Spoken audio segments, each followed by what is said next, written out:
Vamos falar de Corinthians e Flamengo, rodada 16, Neoquímica Arena, jogo que terá aqui a nossa transmissão do Coluna do Fla nesse dia 10 de julho de 2022. Os relacionados do Flamengo estão na tela, vamos passar para a galera e aí as feras vão comentando. Ayrton Lucas, Davi Luiz, Diego, Everton Ribeiro, Fabrício Bruno, Felipe Luiz, Léo Pereira, Gabigol, Gustavo Henrique, Hugo Souza, João Gomes e Lázaro. Esses os da primeira coluna. Agora me acompanha, vamos lá para a segunda parte dos relacionados do Mengão. Tá tudo em ordem alfabética.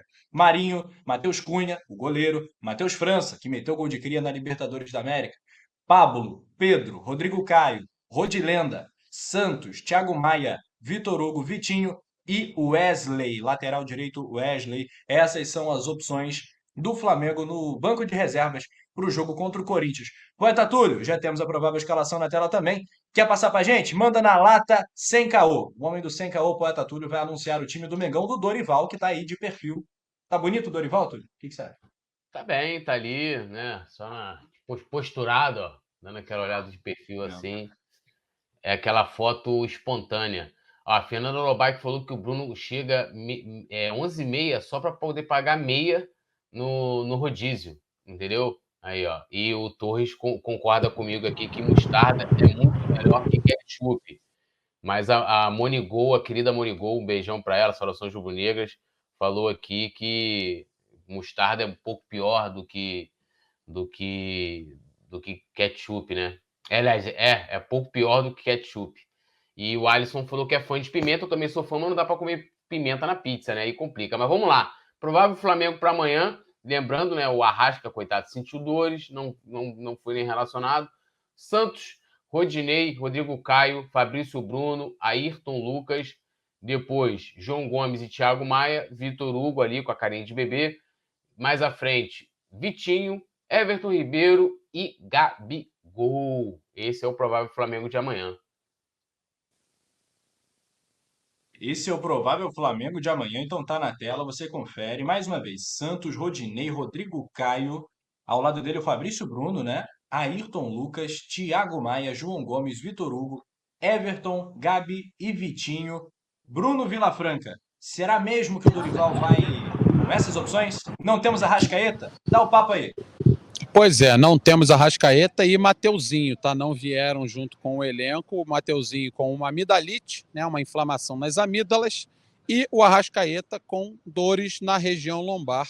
E realmente, não sei qual o nível das dores do Arrascaeta, mas a região lombar realmente ela te impossibilita, se você estiver com dor, ela te impossibilita de fazer movimentos bruscos, e o jogo de futebol em si é lotado de tantos movimentos bruscos, então a gente acaba compreendendo. E além do mais, é claro, sem desmerecer a partida de amanhã, que é muito importante, mas a partida de quarta-feira ela acaba sendo uma prioridade para você recuperar um jogador do quilate da importância do Arrascaeta. Esses dois jogadores não vieram. Sobre a equipe que está aí no campinho, né, que o nosso querido Leandro montou para a gente poder debater, olha, meus amigos, é claro que não é o Flamengo ideal, porque a gente, por exemplo, não tem o Arrascaeta, que para mim é o grande cérebro do time. Eu o considero o jogador mais importante do Flamengo, por conta dele jogar num setor ali de meio campo, que é onde tudo acontece. Se você perde o meio campo, a chance de você perder o jogo é muito grande. O Arrascaeta, e eu não preciso ficar chovendo no molhado, porque todos nós sabemos a importância que ele tem.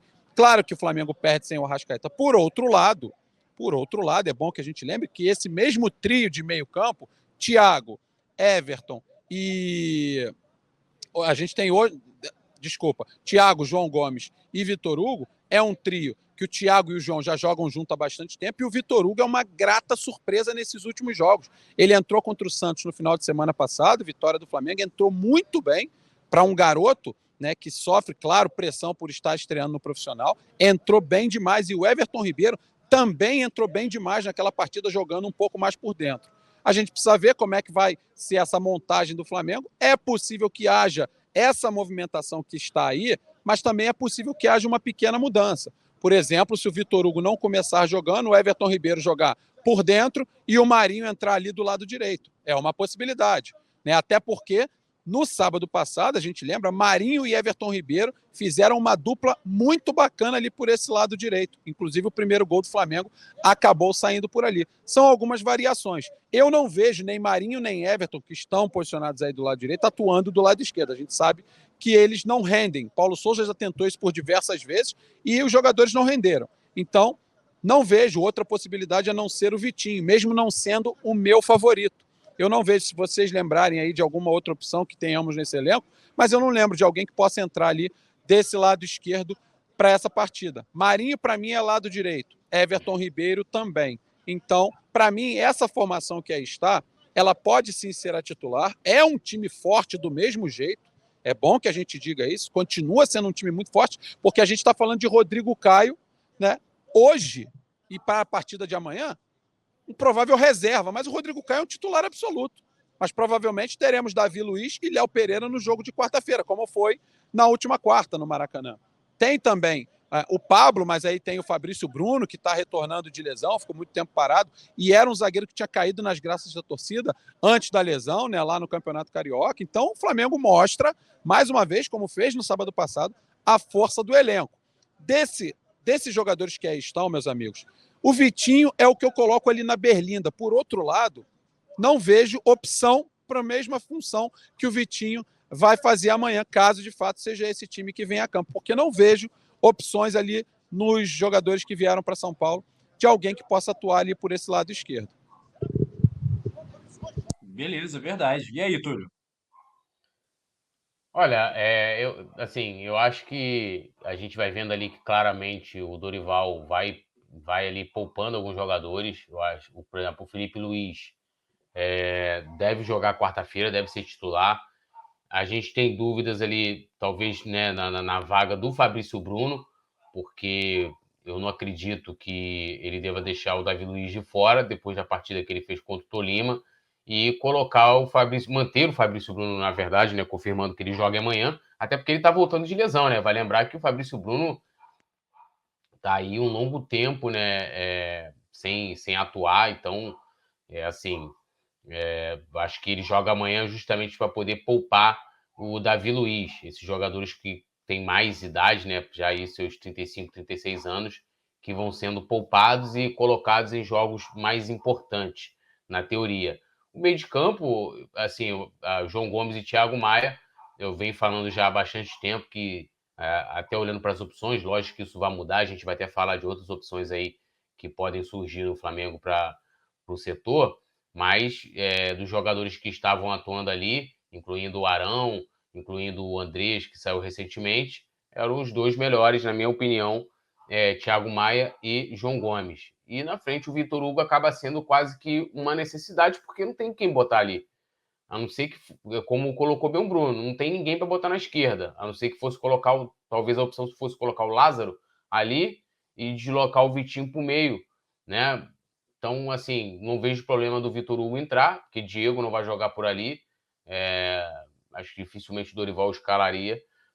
Ou então, de repente, tentasse uma outra opção, que seria jogar o Everton Ribeiro para ali e aí colocar talvez o Marinho, como bem lembrou também o Bruno, que atua, né, ele prefere atuar, na verdade, pela direita, deixando o Everton Ribeiro caindo por ali. E o ataque não tem o que falar, né? É o Gabigol, mas o Dorival acaba abrindo mão, né, de ter o Pedro também, e aí pode ser também uma estratégia do treinador, de que a cada partida, né, a cada jogo, ele coloque também, escale seus jogadores conforme o adversário, ele arme a equipe do Flamengo conforme o adversário. E vai lembrar também que eu prevejo aí um Corinthians bem fechadinho amanhã, né, jogando ali, não dando espaços para o Flamengo encontrando dificuldades para jogar por dentro. Mas eu preferi o Pedro, por exemplo, já que ele está poupando alguns jogadores, eu preferia ter o Pedro em campo como referência ali no ataque, porque eu acho que dificilmente o Flamengo vai conseguir penetrar pelo meio, vai encontrar muitas dificuldades. Isso aí, Rafa. Muito bem, muito bem. Tá aí. E tá na tela também, galera, os últimos 10 confrontos. A arte aí da produção dos últimos 10 confrontos entre Flamengo e Corinthians. São diversos duelos até por Copa do Brasil, né? Tanto em 2018 como em 2019 eles se encararam na Copa do Brasil no mata-mata e vão agora para mais um mata-mata de Libertadores, também na edição de 2010 da Libertadores, se não me engano, na fase de oitavas de final, Flamengo e Corinthians duelaram e o Flamengo passou. Copa do Brasil 2018, 2-1 Corinthians, depois na volta, depois não, pelo Brasileirão, com Barbieri ou com Dorival? Dorival já, né? Ou era o Barbieri ainda? 3-0 para o Não, Flamengo, sei que o Paquetá jogou muito esse jogo, no Brasileirão de 2018. Copa do Brasil, na volta, o Flamengo ganhou 1-0 contra o Corinthians. Copa do Brasil de 19, 1-0. E, e foi isso, 1-0 lá, 1-0 aqui. Brasileirão de 2019, 1-1, gol do Arão, inclusive, se não me engano, contra o Corinthians, de cabeça. 4-1, um show do Gerson e do Bruno Henrique, hat-trick do Bruno Henrique no Maracanã. 4-1 Flamengo, jogo emblemático de 2019, na volta, no retorno com o Jesus. Brasileirão de 2020, a produção tá lembrando aqui que o gol do Arão foi na Copa do Brasil de cabeça. Eu acho que ele fez 2 gols contra o Corinthians, hein? eu também acho que Eu acho foram que dois. Acho que teve um no Maracanã, não foi? No jogo de volta. Agora de cabeça. Não, o gol do retorno foi do Rodrigo Caio. Na Copa do Brasil, sim, sim. Gol à Isso, foi esquerda um das gol que teve camisas do inclusive o Maracanã. VAR. E o da Copa do Brasil, isso que é a dúvida. Mas a galera do chat certamente vai socorrer a gente também já já. Concluir 2020, 5-1 para o Flamengo, né? Uma massacre, a maior goleada que o Corinthians já sofreu em casa, né? Na volta, no retorno, 2-1, Gabigol fundamental, aquela reta final para o título, né? Para o octacampeonato. Brasileirão de 2021, o Flamengo venceu os 2 jogos, 3-1. Teve golaço do Everton Ribeiro, foi brabo. E no Maracanã, 1-0 contra o Corinthians. Esse foi o último jogo, então o Flamengo tem uma fase aí contra o Corinthians que só dá Mengão. O Flamengo, de todos esses jogos aí, dos últimos 10 jogos, o Flamengo só perdeu um, lá em 2018, na Arena Corinthians, no Itaquerão.